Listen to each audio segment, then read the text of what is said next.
सबसे छोटे भाई को लेकर पहाड़ों की ओर चली। जब वह एक पहाड़ के नीचे पहुंच गई, तो उसने छोटे भाई से पूछा, तुम्हारे मन में क्या इच्छा है? जो वर चाहो मांग लो। छोटे भाई ने फौरन उत्तर नहीं दिया। वह बड़ी देर तक सोचता रहा, फिर अंत में बोला, मैं एक सुंदर सी राजकुमारी चाहता हूँ जिससे मैं शादी कर सकूं। इस पर वह परी मुस्कुराई।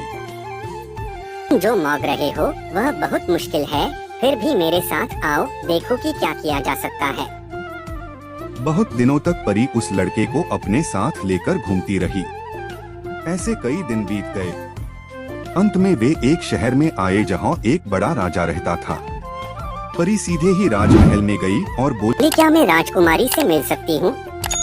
मैंने सुना है राजकुमारी बहुत अच्छी और सुंदर है, अब यह देखना है कि वह है कैसी।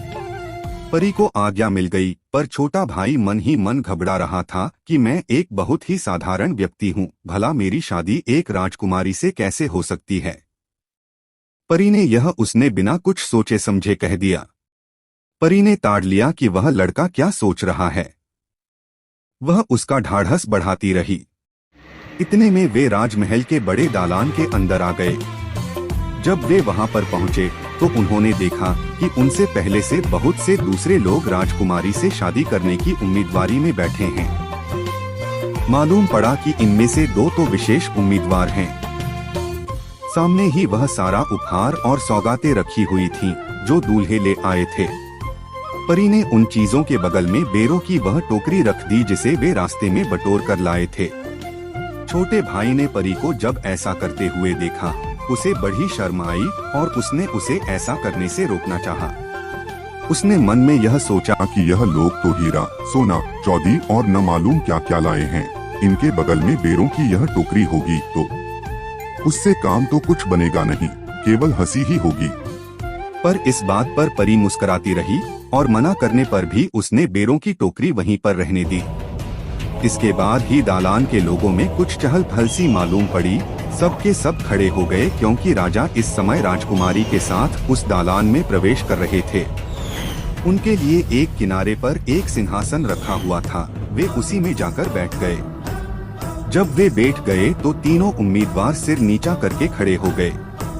राजकुमारी ने जल्दी ही इस बात को ताड़ लिया कि यद्यपि छोटा भाई फटे कपड़ों में था, फिर भी वह देखने में दूसरे उम्मीदवारों से अधिक सुंदर मालूम होता था और वह स्वभाव से भी अच्छा जान पड़ता था। दो उम्मीदवारों में से एक अधेड़ और मोटा था तथा दूसरा लंबा और दुबला था। राजकुमारी को वे दोनों पसंद नहीं आए। उसने अपने पिता से कहा कि वह उस फटे कपड़े वाले नौजवान से शादी करना पसंद करेगी, पर राजा की यह इच्छा थी कि राजकुमारी बाकी उम्मीदवारों में से किसी से शादी करे क्योंकि वे सब बहुत धनी थे।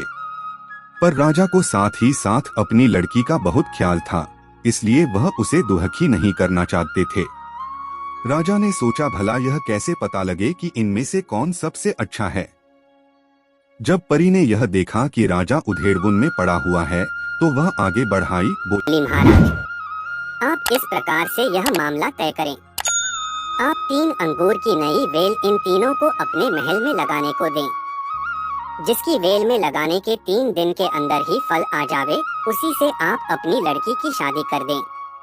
राजा ने मन ही मन सोचा कि यह तरीका अच्छा रहेगा, क्योंकि न तो 3 दिन में किसी बेल में अंगूर लगेगा और न इनमें से किसी के साथ मेरी बेटी की शादी होगी। इसलिए राजा ने फौरन हुक्म दे दिया और 3 अंगूर की नई बेलें लाकर हाजिर की गई। उन बेलों पर उम्मीदवारों के नाम खोद दिए गए और उन्हें राजमहल के बाग से लगा दिया गया। राजकुमारी हर घंटे देखती रही कि किसी बेल में फल आता है कि नहीं, पर किसी में भी फल आता हुआ दिखाई नहीं पड़ा। जब 2 दिन हो गए तो राजकुमारी बहुत निराश हुई और वह समझ गई कि इनमें से किसी में फल नहीं आना है। वह मंदी मन चाह रही थी कि उस गरीब नौजवान के नाम से जो बेल लगाई गई थी उसमें फल लगे, जिससे कि उसके साथ शादी हो जाए।